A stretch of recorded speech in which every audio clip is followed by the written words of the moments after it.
আসসালামু আলাইকুম pro cricket fans. দর্শক, গতকালকে সুপার 8-এর মহা গুরুত্বপূর্ণ ম্যাচে বাংলাদেশ মাঠে নেমেছিল ইন্ডিয়ার বিপক্ষে এবং সেখানে কিন্তু বাংলাদেশ শুরুতে টসে জিতে যায় এবং শুরুতে তারা বোলিং করার সিদ্ধান্ত নেয়।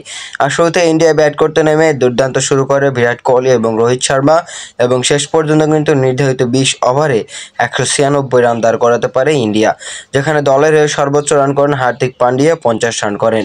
আর বাংলাদেশের সামনে নির্ধারিত 20 ওভারে 197 রানের একটা বিশাল টার্গেট নিয়ে মাঠে নামে টাইগাররা শুরুতেই হতাশ করেন মোনালিসা খ্যাত লিটন কুমার দাস। 10 বলে 13 রান করে ফিরে গেছেন তিনি। এরপরে তানজিদ হাসান তামিম দুর্দান্ত খেলছিলেন, কিন্তু তিনিও আসলে শেষ পর্যন্ত ইনিংস বড় করতে পারেননি। তিনি 31 বলে 29 রান করে ফিরে গেছেন প্যাভিলিয়নে। আর তারপর থেকে যেন যাত্রাটা শুরু হয় ব্যাটারদের। এরপরে গত ম্যাচের দুর্দান্ত খেলা তাহিদ হৃদয় এই ম্যাচে ছিলেন পুরোপুরি ব্যর্থ। এরপরে কিন্তু সাকিব আল হাসান যখন ক্রিজে ছিলেন তখন ওভার প্রতি 15 রান করে দরকার বাংলাদেশের। তাই তো সাকিব আল হাসানও কিন্তু হাত খুলে খেলার চেষ্টা করেছিলেন।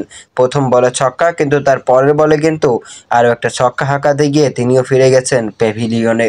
এরপরে নাজমুল হোসেন শান্ত আসলে দুর্দান্ত ব্যাটিং করছিলেন শুরুর দিক থেকেই, কিন্তু শেষ পর্যন্ত কিন্তু তিনিও ইনিংস বড় করতে পারেননি।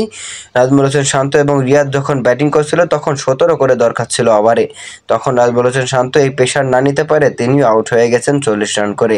এরপরে জাকির আলী আসলেন আর গেলেন এবং রিশাদ হোসেন এবং মাহমুদুল্লাহর ইনিংস বাংলাদেশকে আসলে হারের ব্যবধানটাই শুধু কমিয়েছে, বাংলাদেশকে আর জেতাতে পারেনি তারা। শেষ পর্যন্ত নির্ধারিত 20 ওভারে বাংলাদেশ মাত্র 146 রান করতে পারে, আর তাতেই 50 রানের একটা বড় জয় পায় ভারত।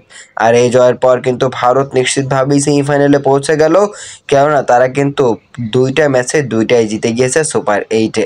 অপরদিকে বাংলাদেশের আরও একবার স্বপ্নভঙ্গ, খেলা হলো না সেমিফাইনাল ফাইনাল, বাংলাদেশকে বিদায় নিতে হলো সুপার 8 থেকেই। এদিন বাংলাদেশের বলাররা একেবারে বাজে বল করেছে বলতে পারেন, কেননা মুস্তাফিজুর রহমান 4 ওভারে 48 রান খরচ করেছেন, রিশাদ হোসেন 3 ওভারে 43 রান খরচ করেছেন, সাকিব আল হাসান তিনি 3 ওভারে 37 রান খরচ করেছেন। সব মিলিয়ে কিন্তু বাজে একটা দিন ছিল বাংলাদেশি বলারদের।